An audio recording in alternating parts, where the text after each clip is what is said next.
गौरी की शादी एक बड़े घर के लड़के यानी कि राजेश के साथ होती है। राजेश की 4 बहनें हैं और सभी अपने भाई पर जान छिड़कती है। अरे पापा, ये राजेश के लिए कैसी छोटी सी हीट की लड़की ब्याह लाए आप? हम लोगों का भाई तो राजकुमार है, उसके लिए तो कोई राजकुमारी होनी चाहिए थी। गौरी को ननद की बात बुरी लगती है और वो रोने लगती है। अरे क्यों गला फाड़ रही है? क्या गलत बोल दिया मेरी बेटी ने? इकलौता बेटा है हमारा, समझी? वो तो तेरे ससुर हाँ कराए थे, वरना मैं तो ना करवाती तेरी शादी अपने हीरे जैसे बेटे से।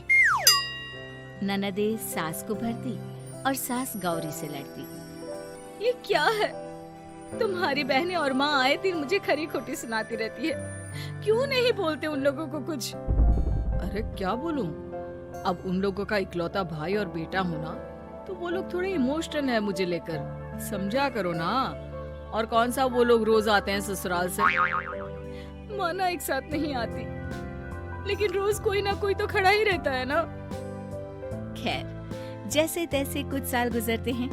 गौरी एक प्यारे से बेटी की माँ बनती है। सुनिए, हर बात पर ससुर जी से पैसा मांगना ठीक नहीं लगता। आप कोई काम क्यों नहीं करते हैं? काम तो मैंने कभी किया ही नहीं गौरी। पापा के पास इतना पैसा है कि मुझे जरूरत ही नहीं पड़ी। लेकिन कहते हैं ना, हर दिन एक सा नहीं होता। गौरी के ससुर की मृत्यु हो जाती है और घर में गरीबी छा जाती है। गौरी ननद को फोन करती है। दीदी, अब जीजा जी को बोलकर इन्हें कहीं नौकरी दिलवा दो ना। घर चलाना मुश्किल हो रहा है। माँ जी की भी तबीयत खराब रहती है। दवाई का खर्चा और मुन्ने की पढ़ाई का खर्चा काफी है। कुछ मदद मिल जाएगी दीदी। देखो गौरी, तुम तो जानती हो मेरे खुद के 3 बच्चे हैं, तो ये मत सोचना कि बात घुमा कर बोलोगी तो मैं कुछ मदद कर दूंगी। अब पति तुम्हारा है, सास तुम्हारी है, तो करना तो तुमको ही है ना। हम भी तो निभा रहे हैं। खैर, बोल दूंगी इनको। गौरी समझ जाती है। वो दूसरी ननद को फोन करती है, लेकिन वहाँ से भी उसे कुछ ऐसा ही जवाब मिलता है। अरे भाभी, हमारा भाई कैसे काम करेगा? वो तो राजकुमार है। बस आप जरा माँ का ख्याल रखो, उन्हें कोई तकलीफ मत होने देना। बाकी करते हैं बात आराम से। गौरी के सामने संकट आ जाता है कि वो कैसे अपना परिवार चलाए। ना पति काम करना चाहता है और ना ननदे मदद। फिर एक रोज गौरी की सहेली कहती है, गौरी, मैं ना एक फैक्ट्री में काम करती हूँ, तुम्हारी परेशानी समझ सकती हूँ। क्यों नहीं तुम भी मेरे साथ वहाँ काम करती? अरे लेकिन मुन्ना तो छोटा है ना। तो क्या हुआ? तेरी सास और पति तो घर पर ही हैं, वो लोग संभाल लेंगे। तू चल मेरे साथ। गौरी ने अब काम करना शुरू कर दिया था, लेकिन उसका सपना अपने बेटे को अच्छी शिक्षा देने का था। गौरी अपने भाई से कहती है, भाई, आपके बच्चे जिस स्कूल में पढ़ते हैं उसमें मेरे गौरव का भी एडमिशन हो सकता है क्या? अरे कैसे बात कर रही है गौरी? जितना तू कमाती है उतने में तो तेरा घर भी नहीं चलता। तू कहाँ इतने महंगे स्कूल का सपना देख रही है? लेकिन गौरी भी ठान लेती है कि वो किसी न किसी तरह अपने बच्चे को अच्छे स्कूल में पढ़ाएगी। माँ जी, ये मेरे गहने हैं, मैं बेच रही हूँ। गौरव का कल एडमिशन है। अरे वो तो ठीक है गौरी, लेकिन आगे की फीस कैसे मैनेज करेगी? और ज्यादा मेहनत कर लूंगी माँ। गौरव कुछ बन गया तो हम लोगों के सारे दुख दर्द दूर कर देगा। गौरी, हम लोगों ने तुझे गलत समझा, लेकिन तू ही थी जो ये घर लेकर चल रही है, वरना कब की अलग हो जाती। गौरी सास की ओर मुस्कुराकर देखती है। आप भी तो मेरा साथ दे रही है ना। अरे कभी खाने में अंडा या मुर्गा भी खिला दिया करो। क्या रोज रोज पत्ता खिलाती रहती हो? अरे शर्म तो आती नहीं। सारा दिन बहू काम करके पैसे लाती है, खुद तो कुछ करता नहीं, ऊपर से मुर्गा खाना है इसको। गौरी अपना घर चलाने के लिए तो पर्याप्त पैसे कमा लेती है, लेकिन बेटे के महंगे स्कूल, कोचिंग और उसकी डिमांड पूरी करने के लिए उसे लोगों से पैसे उधार लेने पड़ते। माँ, मुझे जूडो कराटे की ड्रेस चाहिए। मैं घर के कपड़ों में क्लास नहीं अटेंड करूँगा।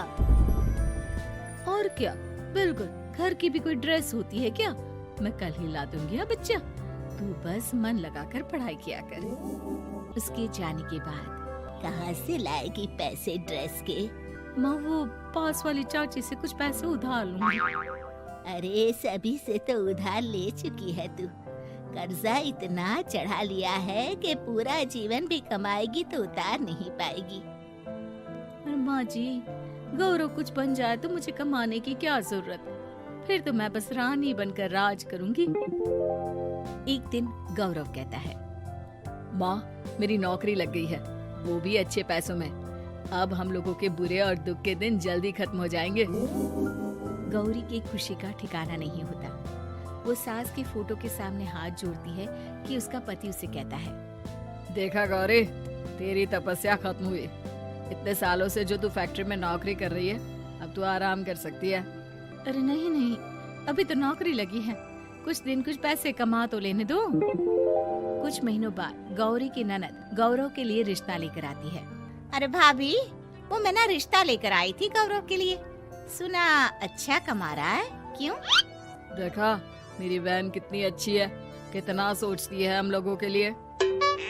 गौरी कुछ नहीं कहती, लेकिन उसका मन नहीं होता है कि वो बेटी की शादी इतनी जल्दी कर दे। हाँ वो तो ठीक है, लेकिन अभी कुछ कर्जा है जिसे उतारना है। तो क्या हो गया, शादी के बाद भी उतार लेगा। कम से कम एक लड़की आ जाएगी तो आराम रहेगा। गौरी लोगों के प्रेशर में आकर बेटे की शादी कर देती है और शादी के बाद एक दिन जब अपनी फैक्ट्री में जाती है। मैनेजर साहब, कैसे इस फैक्ट्री में 22 साल काम कर लिया पता ही नहीं चला। अब तो बेटा सेटल हो चुका है, नौकरी की जरूरत नहीं है। लेकिन आप सभी का शुक्रिया। गौरी बहन, बहुत मेहनत की तुमने जीवन में, अब भगवान कोई मुश्किल ना दे। गौरी घर आती है, लेकिन दरवाजे के बाहर से ही उसे बहू और बेटे की आवाज सुनाई देती है। क्या है, तुम्हारी माँ ने तो सोचा भी नहीं कि जो कर्जा वो ले रही है खुद की अय्याशी के लिए, वो हम लोग क्यों भरे? उनका कर्जा है वो देखे। हाँ लेकिन क्या करूँ, माँ को छोड़कर रह भी तो नहीं सकता ना। अरे रह नहीं सकते तो क्या करोगे? पूरी जिंदगी उनका कर्जा चुकाते रहोगे? कल को हमारी भी फैमिली बढ़ेगी, कैसे मैनेज करेंगे? मैं नहीं जानती, साफ साफ बोल दो पैसे नहीं है फालतू के। जिसका कर्जा है वही निपटाए। गौरी बेटे बहू की बात सुनकर स्तब्ध रह जाती है और अंदर न आकर वहाँ से सीधे फैक्ट्री जाती है। मैनेजर साहब, मैं सोच रही थी कि इतनी जल्दी नौकरी नहीं छोड़नी चाहिए, जब तक हिम्मत है तो कर लेते हैं। वो मेरा इस्तीफा ना वापस कर दीजिए। ये बोलकर गौरी की आंख लाल हो जाती है। मैनेजर समझ जाता है कि गौरी की उम्मीद टूट चुकी है। वो उसके हाथ में इस्तीफा रखकर कहता है, कर्जा माँ का है तो माँ ही चुकाएगी। माँ का कर्जा आज तक क्या कोई चुका पाया है?